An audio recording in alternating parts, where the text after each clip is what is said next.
to this last set of problems to describe this distance here. So in solving this, first one, the distance between x and 5 is at most 6. So you have these three elements, these three values. Okay, one of them is a distance, the other two are coordinates. Which one is our distance?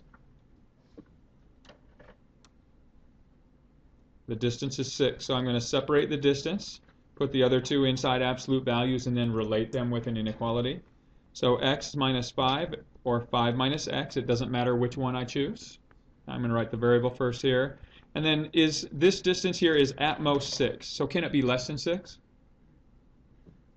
Yeah, so it's a less than. Can it equal 6?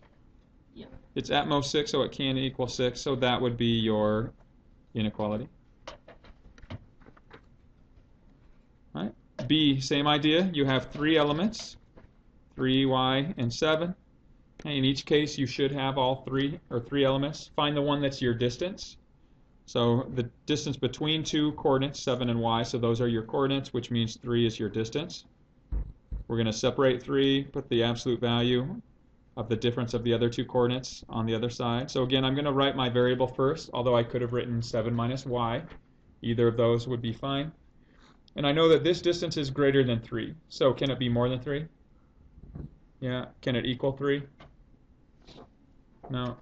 So that would be your inequality. Okay, and then the final example. Once again, you identify 6, 3, and z. You have these three elements.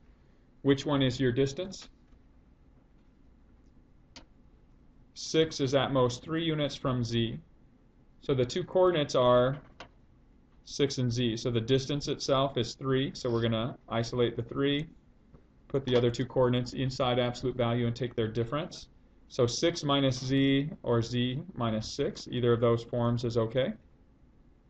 And it has to be, it says 6 is at most 3 units. So this expression is at most 3. So can it be less than 3? Yeah, as long as it's at most 3. So it can be fewer than that.